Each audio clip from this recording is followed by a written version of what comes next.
Hi and hello, watch fans. Welcome to the Real Time Show. I'm your friendly neighborhood jeweler, Aloma Joseph.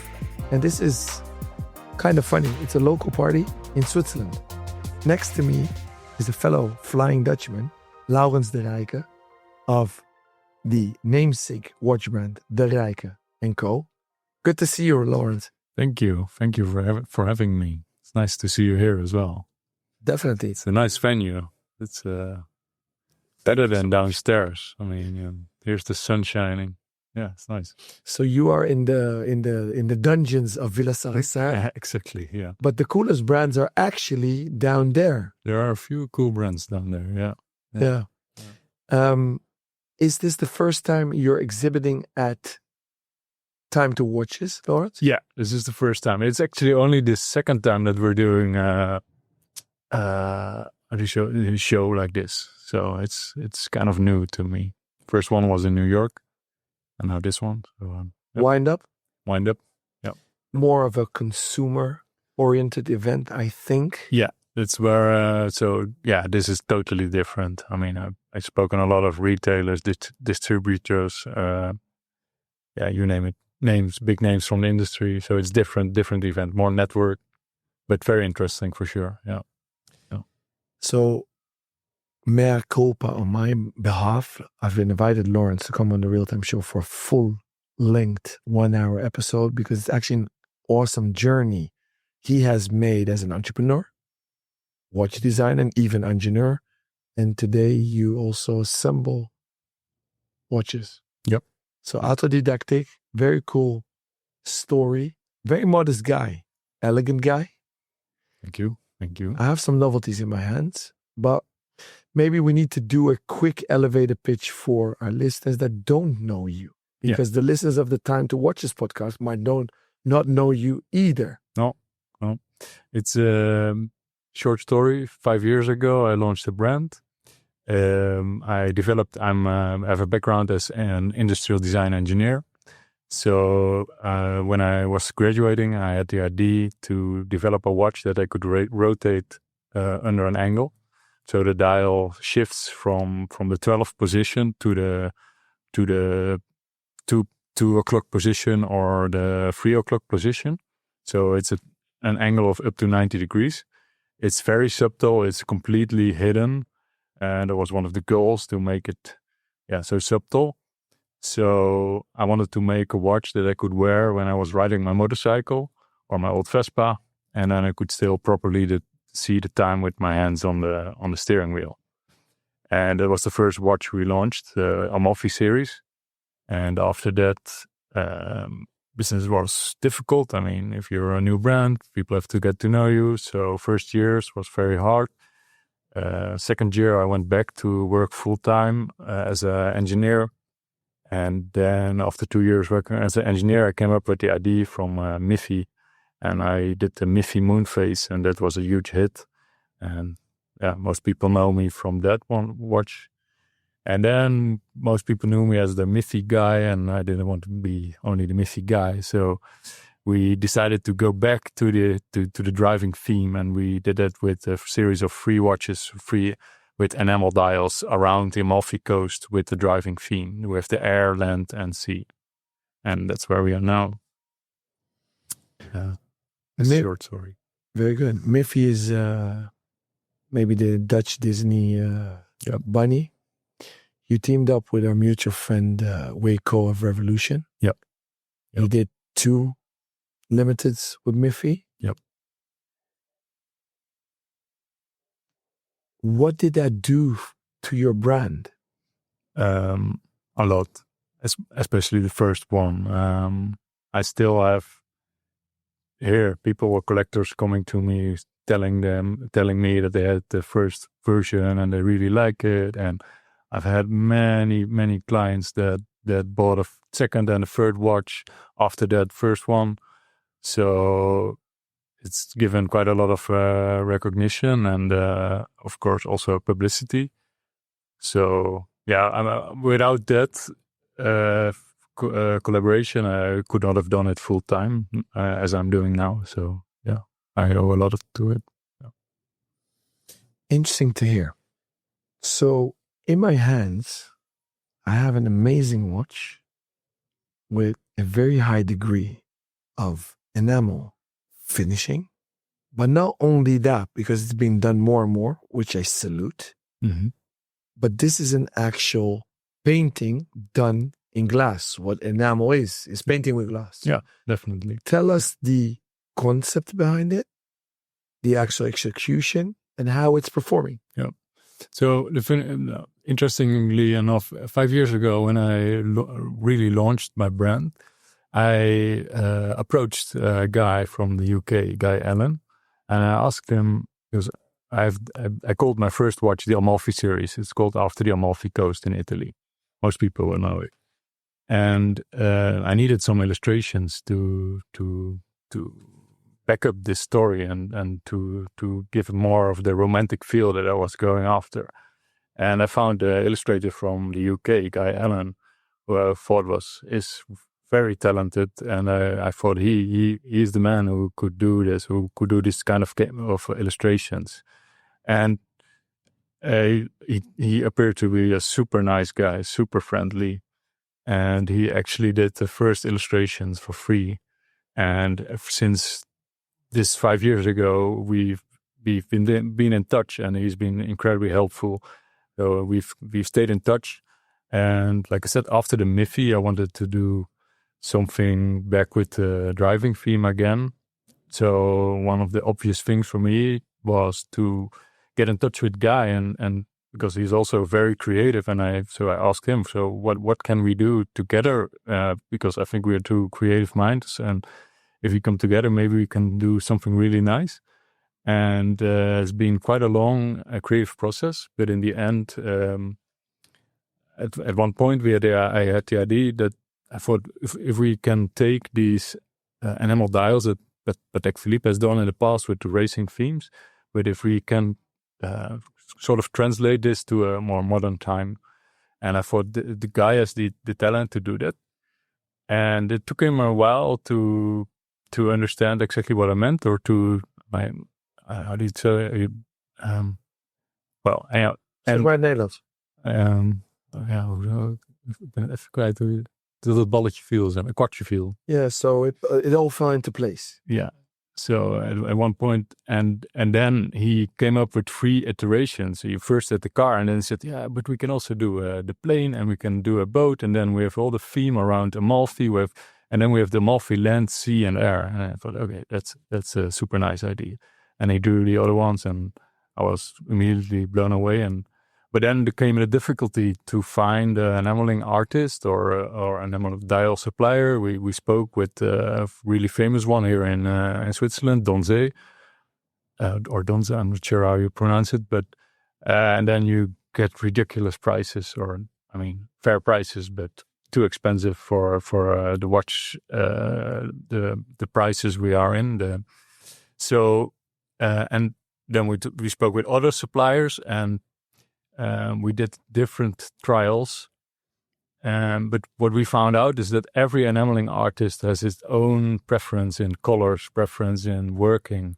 So it was really hard to get the colors right, because we had colors in our mind, the 3 match together, the colors in the schemes, they match together. We have the blue, light blue with the darker blue. We have a red transparent with the red opaque, and it all had to match. And we had the vision on how it should match. And in the end, we ended up with an enameling guy from the UK, actually. And he is traditionally not from the watch industry, but he's a guy that's restoring old enamel boxes and all this kind of stuff. It's like a really knowledgeable craftsman who's been doing this for his 2nd generation, and he's doing a great job. But it's a collaboration also with him. I make the base of the dials. We make it from 925 silver. I turn it on the lathe. I have a fiber laser. We etch away all the material, and that's one of the novelties kind of this way, because traditionally this is done with it's not champlevé but cloisonné. You use the wires to make the patterns, and that's one of the things we did. The wires is very time intensive, so we chose to etch away all the material and then leave the cavities, and then fill that with enamel. And we do the pet printing ourselves, and then the applying of the dial feed is also done in the workshop. So, yeah. You're making my life easy as an interviewer. So my next question was, how much do you do in-house? Yeah. So maybe walk us through from A to Z. You can go from inside out or from outside in, Sure. because your DNA is obviously the driver's watch function. Mm-hmm. So you choose where you want to start. I'll choose with design and engineering. The focus, where I want to be the focus on is on design and engineering. That's what I love to do. I love to create new stuff. I love to create new, to shake up the watch world a little bit as far as we can, but just to do new things that don't exist yet, and to do it in a sort of affordable way and in small series. So focus on engineering, design. So what we do, we begin often with an idea, then I start working on in SolidWorks and a CAD program. We work it out, try to make it engineering, and to make the ideas into a reality and push the ideas in the engineering. So we do the complete engineering of the case, construction of the watch, and then also a large part of production, which is often also a result of just suppliers who cannot meet our demand, or a consequence of we want to work in small quantities, and that means we have to do small series. So we have to do a lot of the stuff in-house so we can do these small series. So for instance, making these base dials and working with an enamel artist from the UK. So we're not stuck also with the case. The first cases I completely made myself in the workshop. So I could launch with like 10 watches in stock or on a made-to-order base. And then we teamed up with a specialized milling company in the Netherlands who started making a part of the case. So we could scale to, say, 100 pieces, which still is not a lot. But we still had to do the finishing ourselves. So we still do the polishing of the case in the workshop, the brushing of the case done in the workshop. For this limited series, we do the engraving. There's a nice engraving in the side of the case. Took us a lot of time to figure it out. I bought a special laser to do it. We are now working on a new enamel series, because the first one, the car and the boat, are almost sold out. So we're working on a new series. And for that, just to illustrate how we work, I'm buying a new laser to do a new kind of engraving, a 3D engraving. So we're buying machines to make things possible. And that's what I also really like to do. And then it pushes you to do new stuff, and etc. It's like a snowball effect. So, and for instance, casebacks, we completely engraved the casebacks of the limited series now. It's a lot, but it's a lot of fun. What calibers do you use? At the moment, we're using the Sellita SW300, and for the Miffy Moonface, it's Sellita SW288. And for the 288, we take out the date and we enlarge the Moonface disc. And so we make the Moonface disc ourselves, and we make the Moonface bigger, and we also add a little bit of a height to the dial, which means that the Moonface disc can be properly filled with superluminova. And we make the hands a bit higher, so we have more room, and then a nice big high crystal. And that's the package. What do you enjoy most of being an entrepreneur in the watch industry? What I like the most is creating. It gives me immense joy, and I know it's just a rush. Like every time you think of you think of something on paper, and then you think, oh, this is super nice. Can we do it? Can we make it? How can we make this possible? The enamel. How can we achieve it? That's the challenge. And then if it works out, then it's super nice, and you have But then I'm already looking forward to the next challenge, a new project. So we're already working on new things. Working on a ceramic case, which already took us 3 years in development, which has been very hard to find suppliers. But, Because your case is built up of several parts. How many parts is the?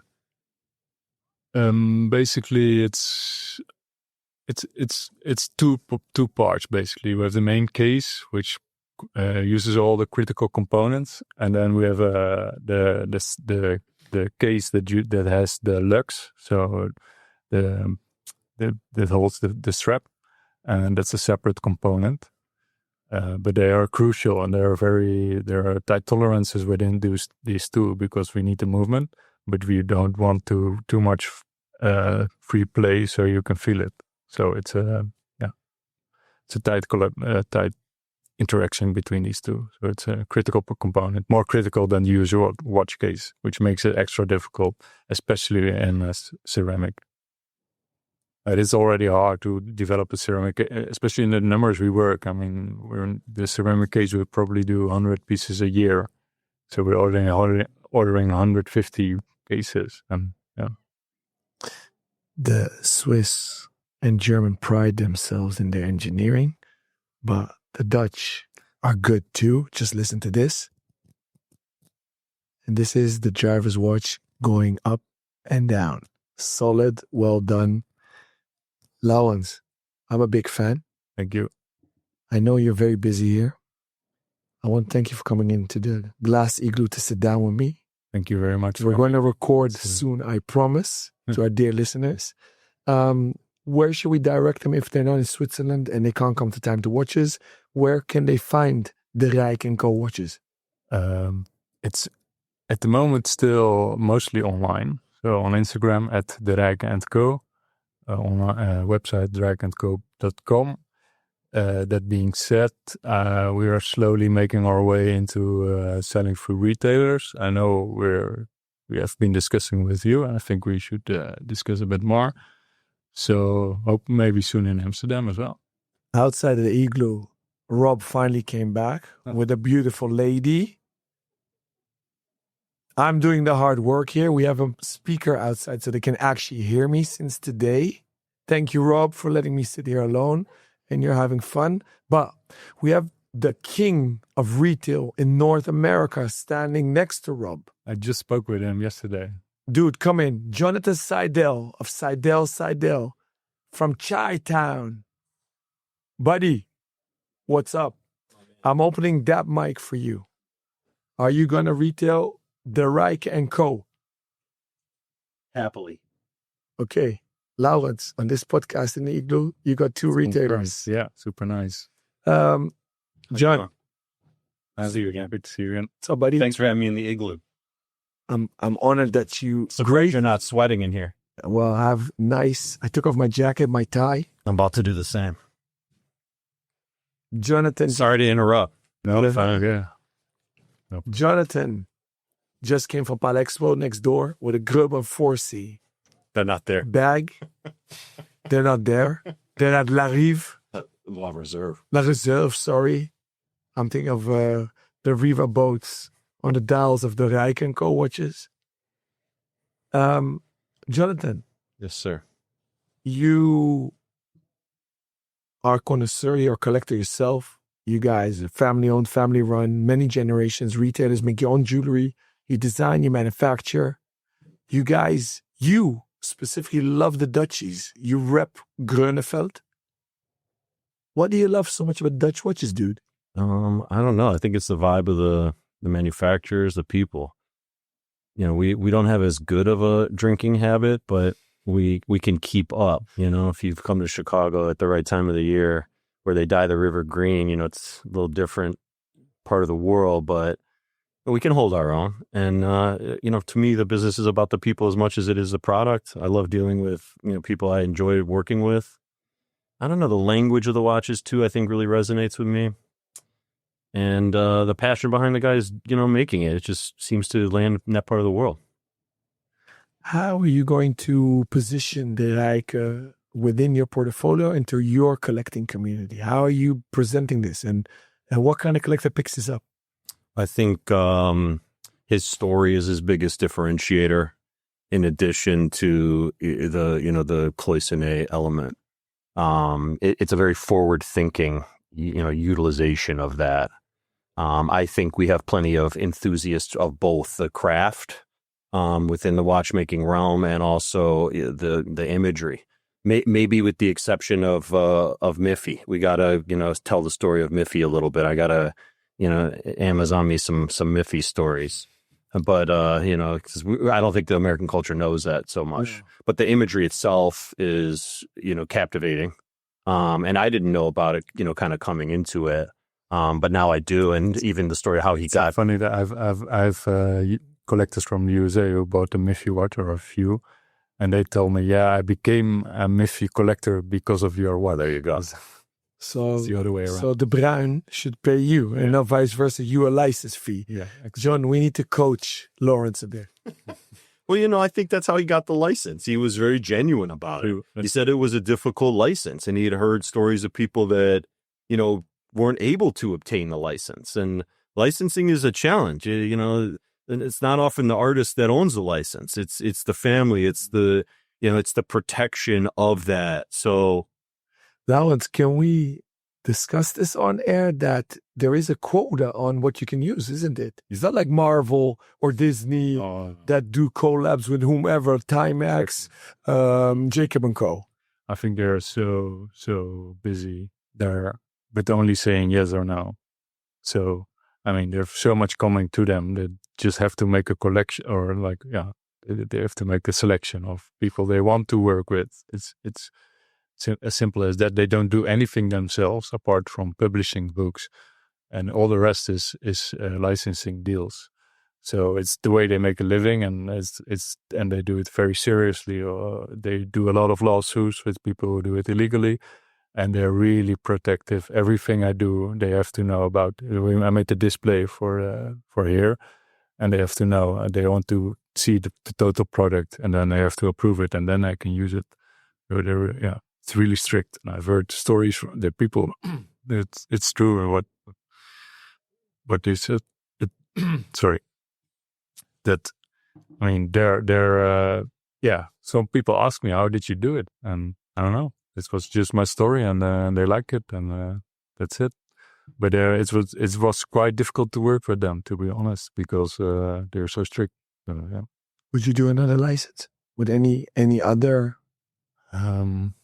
I've been asked this before, and it's not necessarily. If it fits the brand, then yes, and we would do it in a really new and really nice way. But like he does everything original. Well, I want to do it's exactly original is the key. I mean, it would be too easy to just put a picture on a dial and say this is our new release. And with Miffy, it was so nice. I mean, it's so fitting to the Netherlands and to the Dutch people.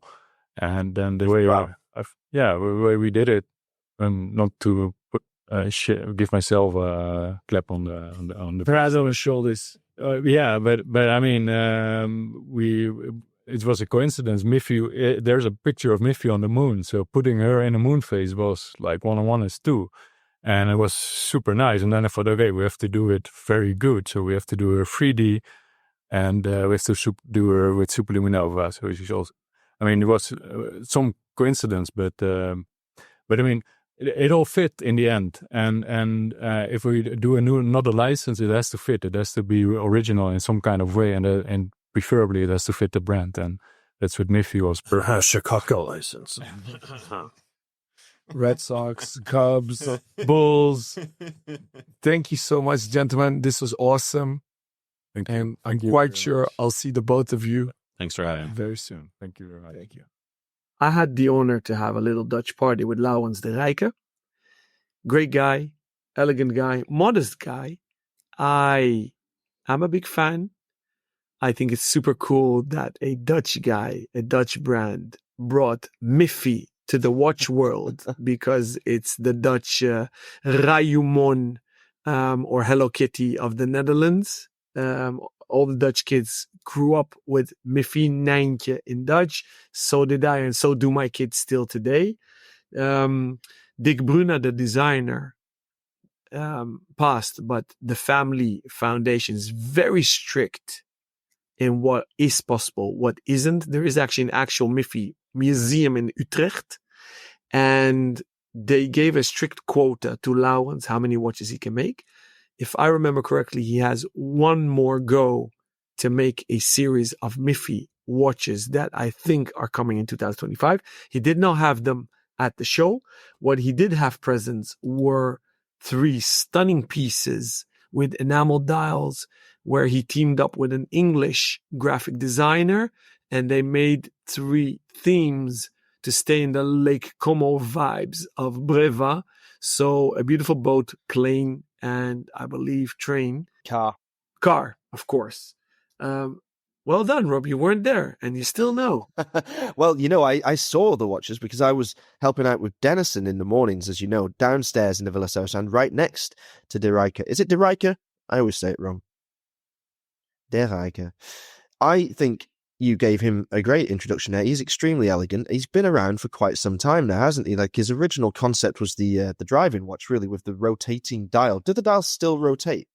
Yes. So basically, it's not the dial so much, but he literally made an inner case. Yeah. So you basically take the crown, unscrew the crown, and then you slide it, the whole module in the case. You can't take it apart like the old Japy or the Hegide watches. So those are clickable systems where you can interchange cases. That's not the case. No pun intended. Sorry. With this watch, but it's meant that to create a true driver's watch, because why did he come up with this brand? He did a Silk Route tour with his Vespa motorbike, and then he was in need of a driver's watch, and that's why he came up with his own design. So just to explain to anyone that doesn't know what constitutes a driver's watch, it was something that was popularized, I guess, around the 20s, I would assume, with the sort of advent of the motor car and watches being worn on the wrist in that era. And all it is a watch whose dial is tilted. How many degrees would you say it is? It's probably around 22 degrees, isn't it? 22 and a half degrees or something. No, probably around 45 degrees. So that the 12 o'clock point is where the 2 o'clock or 2:30 around there. Oh, wait, hang on. Where the, say, 1:30 point would normally be on the watch, so that when your hand is on the steering wheel, the time is presented vertically to your eyes as you look at your wrist, so you don't have to take your hand off the wheel to check the time. And it was something I was obsessed with when I was younger. I think the earliest ones that really piqued my interest was some Vacheron Constantin cushion-shaped driving watches. I thought it was so elegant and so cool, so beautiful. You won't believe this, but in 2010, while I was doing my apprenticeship, I actually designed a watch with exactly the mechanism that Lawrence has brought to life in De Rijke here, with a sliding inner case. And I thought that it would be cool as hell to be able to switch between a daily wear and a driving watch for when you got in the car. But I abandoned the concept, thinking that it wouldn't be possible to maintain water resistance. But thanks to the wonders of modern machining and his perseverance and ingenuity, he has obviously managed that. The watches are water resistant to 50 meters despite that movable inner case. And they look $1 million. These dials that Guy Allen has designed for the brand are really just heavenly, aren't they? I mean, they look like some kind of dreamscape, each one of them. I've always wanted one. I've not got one yet. I do think that these pieces offer something that we haven't seen from the brand before, something very, very artful. And given they're limited to 25 pieces each, I'm sure that they will fly off the shelves if they haven't already flown. Let's have a look. I'm on the website. The sea has gone. The air is available, interestingly. And the land, which is maybe my favorite, is also gone. So only the air is still available. That was a quick turnaround from Lawrence. Congratulations, and congratulations to Guy Allen as well for a lovely contribution to the watchmaking industry. And may we hope to see more of this from De Rijke in the future.